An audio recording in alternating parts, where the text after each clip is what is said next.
Chapter 10. We Hitch a Ride with Dead Confederates. Thermos! I screamed as we hurtled toward the water. What? Annabeth must have thought I'd lost my mind. She was holding on to the boat straps for dear life, her hair flying straight up like a torch. But Tyson understood. He managed to open my duffel bag and take out Hermes' magical thermos without losing his grip on it or the boat. Tyson is awesome. Okay. Arrows and javelins whistled past us. I grabbed the thermos and hoped I was doing the right thing. Hang on! I am hanging on, Annabeth yelled. Tighter! I hooked my feet under the boat's inflatable bench, and as Tyson grabbed Annabeth and me by the backs of our shirts, I gave the thermos cap a quarter turn. Instantly, a white sheet of wind jetted out of the thermos and propelled us sideways, turning our downward plummet into a 45-degree crash landing. The wind seemed to laugh as it shot from the thermos, like it was glad to be free. As we hit the ocean, we bumped once, twice, skipping like a stone. Then we were whizzing along like a speedboat, salt spray in our faces and nothing but sea ahead. I heard a wail of outrage from the ship behind us, but we were already out of weapon range. The Princess Andromeda faded to the size of a white toy boat in the distance, and then it was gone. As we raced over the sea, Annabeth and I tried to send an Iris message to Chiron. We figured it was important to let somebody know what Luke was doing, and we didn't know who else to trust. The wind from the thermos stirred up a nice sea spray that made a rainbow in the sunlight, perfect for an Iris message, but our connection was still poor. When Annabeth threw a gold drachma into the mist and prayed for the rainbow goddess to show us Chiron, his face appeared all right, but there was some kind of weird strobe light flashing in the background and rock music blaring like he was at a dance club. We told him about sneaking away from camp and Luke and the Princess Andromeda and the golden box for Cronus's remains, but between the noise on his end and the rushing wind and water on our end, I'm not sure how much he heard. Percy, Chiron yelled, you have to watch out for. His voice was drowned out by loud shouting behind him, a bunch of voices whooping it up like Comanche warriors. What? I yelled. Curse my relatives! Chiron ducked as a plate flew over his head and shattered somewhere out of sight. Annabeth, you shouldn't have let Percy leave camp. But if you do get the fleece, yeah, baby! Somebody behind Chiron yelled. Woohoo! The music got cranked up, subwoofer so loud it made our boat vibrate. Miami! Chiron was yelling. I'll try to keep watch. Our misty screen smashed apart like someone on the other side had thrown a bottle at it, and Chiron was gone. An hour later, we spotted land, a long stretch of beach lined with high rise hotels. The water became crowded with fishing boats and tankers. A Coast Guard cruiser passed on our starboard side, then turned like it wanted a second look. I guess it isn't every day they see a yellow lifeboat with no engine going 100 knots an hour, manned by 3 kids. That's Virginia Beach, Annabeth said as we approached the shoreline. Oh my gods, how did the Princess Andromeda travel so far overnight? That's like 530 nautical miles, I said. She stared at me. How did you know that? I'm not sure. Annabeth thought for a moment. Percy, what's our position? 36 degrees, 44 minutes north, 76 degrees, 2 minutes west, I said immediately. Then I shook my head. Whoa, how did how did I know that? Because of your dad, Annabeth guessed. When you're at sea, you have perfect bearings. That is so cool. I wasn't sure about that. I didn't want to be a human GPS unit, but before I could say anything, Tyson tapped my shoulder. Other boat is coming. I looked back. The Coast Guard vessel was definitely on our tail now. Its lights were flashing and it was gaining speed. We can't let them catch us, I said. They'll ask too many questions. Keep going into Chesapeake Bay, Annabeth said. I know a place we can hide. I didn't ask what she meant or how she knew the area so well. I risked loosening the thermos cap a little more, and a fresh burst of wind sent us rocketing around the northern tip of Virginia Beach and to Chesapeake, sorry, Chesapeake Bay. The Coast Guard boat fell farther and farther behind. We didn't slow down until the shores of the bay narrowed on either side, and I realized we'd entered the mouth of a river. I could feel the change from salt water to fresh water. Suddenly, I was tired and frazzled, like I was coming down off a sugar high. I didn't know where I was anymore or which way to steer the boat. It was a good thing Annabeth was directing me. There, she said, past that sandbar. We veered into a swampy area choked with marsh grass. I beached the lifeboat at the foot of a giant cypress. Vine-covered trees loomed above us. Insects chirred in the woods. The air was muggy and hot, and steam curled off the river. Basically, it wasn't Manhattan, and I didn't like it. Come on, Annabeth said. It's just down the bank. What is? I asked. Just follow. She grabbed a duffel bag. And we'd better cover the boat. We don't want to draw attention. After burying the lifeboat with branches, Tyson and I followed Annabeth along the shore, our feet sinking in red mud. A snake slithered past my shoe and disappeared into the grass. Not a good place, Tyson said. He swatted the mosquitoes that were forming a buffet line on his arm. After another few minutes, Annabeth said, Here. All I saw was a patch of brambles. Then Annabeth moved aside a woven circle of branches like a door, and I realized I was looking into a camouflage shelter. The inside was big enough for three, even with Tyson being the third. The walls were woven from plant material like a Native American hut, but they looked pretty waterproof. Stacked in the corner was everything you could want for a campout: sleeping bags, blankets, an ice chest, and a kerosene lamp.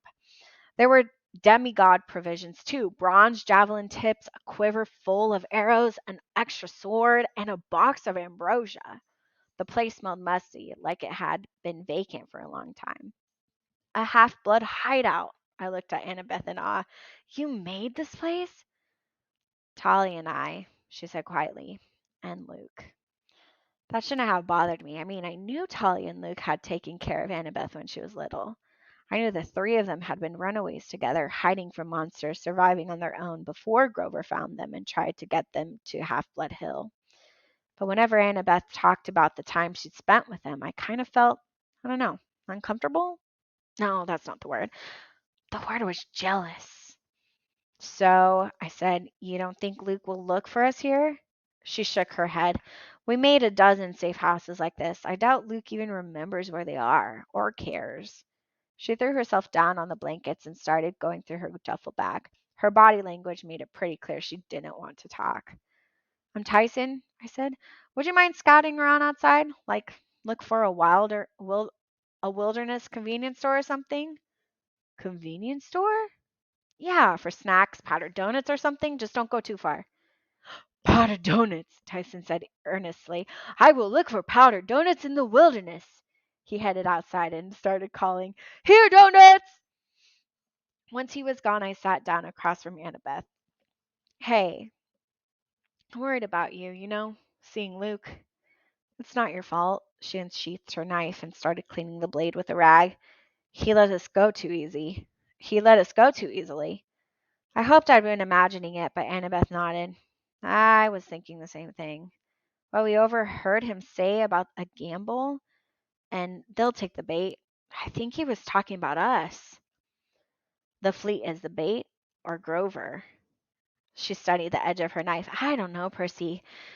Maybe he wants the fleece for himself. Maybe he's hoping we'll do the hard work and then he can steal it from us. I just can't believe he would poison the tree. What did he mean? I asked, that Talia would have been on his side. He's wrong. You don't sound sure. Annabeth glared at me, and I started to wish I hadn't asked her about this while she was holding a knife. Percy, you know who you remind me of the most? Talia. You guys are so much alike, it's scary. I mean, either you would have been best friends or you would have strangled each other. Let's go with best friends. Talia got angry with her dad sometimes. So do you. Would you turn against Olympus because of that? I stared at the quiver of arrows in the corner. No. Okay then, neither would she. Luke's wrong.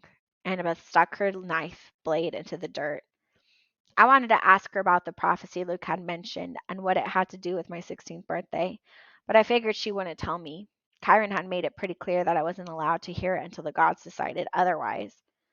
So, what did Luke mean about Cyclopses? I asked. He said, You of all people. I know what he said. He's talking about the real reason Talia died. I waited, not sure what to say. Annabeth drew a shaky breath. You can never trust the Cyclops, Percy. 6 years ago, on the night Grover was leading us to Half Blood Hill, She was interrupted when the door of the hut creaked open. Tyson called in. "Powdered doughnuts," he said proudly, holding up a pastry box. Annabeth stared at him. "Where did you get that? We're in the middle of the wilderness. There's nothing around for 50 feet," Tyson said. "Monster Donut Shop just over the hill."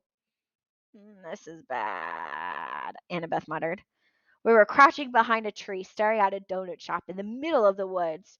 It looked brand new, with brightly lit windows, a parking area, and a little road leading off into the forest. But there was nothing else around, with no cars parked in the lot. We could see one employee reading a magazine behind the cash register. That was it. On the store's marquee in huge black letters that even I could read it said Monster Donut. A huge ogre was taking a bite of the O in Monster. The place smelled good, like fresh baked chocolate donuts. "This shouldn't be here," Annabeth whispered. "It's wrong." "What?" I asked. "It's a donut shop." "Shh! Why are we whispering? Tyson went in and bought a dozen. Nothing happened to him. He's a monster." "Ah, come on, Annabeth. Monster donut doesn't mean monsters. It's a chain. We've got them in New York." "A chain," she agreed. "And don't you think it's strange that one appeared immediately after you told Tyson to get donuts? Right here in the middle of the woods?" I thought about it. It did seem a little weird. But I mean, donut shops weren't real high on my list of sinister forces. "It could be a nest," Annabeth explained. Tyson whimpered. I doubt he understood what Annabeth was saying any better than I did, but her tone was making him nervous. He plowed through half a dozen donuts from his box and was getting powdered sugar all over his face. "A nest for what?" I asked. "Haven't you ever wondered how franchise stores pop up so fast?" she asked. "One day there's nothing, and then the next day, boom, there's a new burger place or a coffee shop or whatever. First a single store, then two, then four, exact replicas spreading across the country." No, never thought about it." "Percy, some of the chains multiply so fast because all their locations are magically linked to the life force of a monster. Some children of Hermes figured out how to do it back in the 1950s. They breed." She froze. "What?" I demanded. "Oh, they breed what?" "No sudden moves," Annabeth said, like her life depended on it. "Very slowly turn around." Then I heard it, a scraping noise, like something large dragging its belly through the leaves. I turned and saw a rhino-sized thing moving through the shadows of the trees. It was hissing, its front half writhing in all different directions. I couldn't understand what I was seeing at first. Then I realized the thing had multiple necks, at least 7, each topped with a hissing reptilian head. Its skin was leathery, and under each neck it wore a plastic bib that read, "I'm a monster donut kid." I took out my ballpoint pen, but Annabeth locked eyes with me, a silent warning. "Not yet." I understood. A lot of monsters have terrible eyesight. It was possible the Hydra might pass us by. But if I uncapped my sword now, the bronze glow would certainly get its attention. We waited. The Hydra was only a few feet away. It seemed to be sniffing the ground and the trees like it was hunting for something. Then I noticed that 2 of the heads were ripping apart a piece of yellow canvas, one of our duffel bags. The thing had already been to our campsite. It was following our scent. My heart pounded. I'd seen a stuffed Hydra head trophy at camp before, but that was nothing to prepare me for the real thing. Its head was diamond shaped like a rattlesnake's, but the mouths were lined with jagged rows of shark like teeth. Tyson was trembling. He stepped back and accidentally snapped a twig. Immediately, all 7 heads turned toward us and hissed. "Scattered! Scatter!" Annabeth yelled. She dove to the right. I rolled to the left. One of the Hydra heads spat an arc green liquid that shot past my shoulder and splashed against an elm. The trunk smoked and began to disintegrate.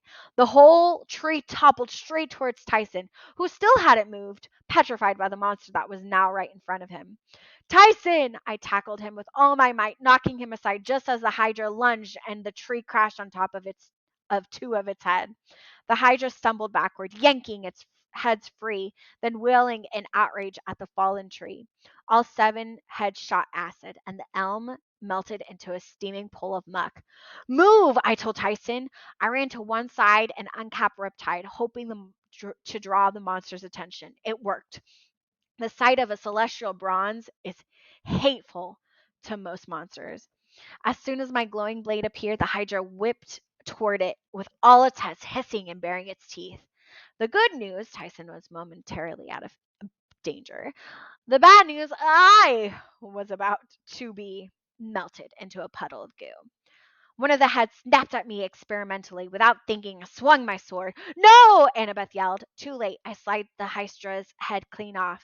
It rolled away into the grass, leaving a flailing stump, which immediately stopped bleeding and began to swell like a balloon. In a matter of seconds, the wounded neck split into 2 necks, each of which grew a full-sized head. Now I was looking at an 8-headed Hydra. Percy, Annabeth scolded, you just opened another monster donut shop everywhere. I dodged a spray of acid. I'm about to die and you're worried about that? How do we kill it? Fire, Annabeth said. We had to have fire. As soon as she said that, I remembered the story. The Hydra's head would only stop multiplying if we burned the stumps before they regrew. That's what Hercules had done anyway, but we had no fire. I backed up towards the river. The Hydra followed. Annabeth moved in on my left and tried to distract one of the heads, paring its teeth with her knife. But another head swung sideways like a cub and knocked her into the muck.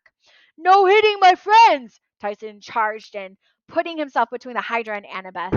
As Annabeth got to her feet, Tyson started smashing up the monster's head with his fist so fast it reminded me of the whack-a-mole game at the arcade, but even Tyson couldn't fend off the Hydra forever. We kept inching backwards toward acid, dodging acid splashes and deflecting snapping heads without cutting them off. But I knew we were only postponing our deaths. Eventually, we would make a mistake and the thing would kill us. Then I heard a strange sound, a chug chug chug that at first I thought was my heartbeat. It was so powerful it made the riverbank shake. What's that noise? Annabeth shouted, keeping her eyes on the Hydra. Steam engine, Tyson said. What? I ducked as the Hydra spat acid over my head. Then from the river behind us, a familiar female voice shouted, There! Prepare the 32-pounder! I didn't dare look away from the Hydra, but it if that was who I thought it was behind us, I figured we now had enemies on 2 fronts. A gravely male voice said, They're too close, milady! Dang the heroes, the girl said. Full steam ahead. Aye, milady. Fire at will, Captain. Annabeth understood what was happening. A split second before I did, she yelled, Hit the dirt! And we dove for the ground as the earth-shattering boom echoed from the river. There was a flash of light, a column of smoke, and the Hydra exploded right in front of us, showering us with nasty green slime that vaporized as soon as it hit, the way monster guts tend to do. Gross! Screamed Annabeth. Steamship! Yelled Tyson. I stood coughing from the cloud of gunpowder smoke that was rolling across the banks. Chugging toward us down the river was the strangest ship I'd ever seen. It rode low in the water like a submarine, its deck plated with iron. In the middle was a trapezoid-shaped casemate with slates on each side for cannons. A flag waved from the top, a wild boar and a spear on a blood-red field. Lining the deck were zombies in gray uniforms, dead soldiers with shimmering faces that only partially covered their skulls, like the ghouls I'd seen in the underworld guarding Hades' palace. The ship was an ironclad, a Civil War battle cruiser. I could just make out the name along the prow in moss-covered letters, CSS Birmingham. And standing next to the smoking cannon that had almost killed us, wearing full Greek battle armor, was Clarice. Losers, she sneered, but I suppose I have to rescue you. Come aboard. Oh man, it's so good.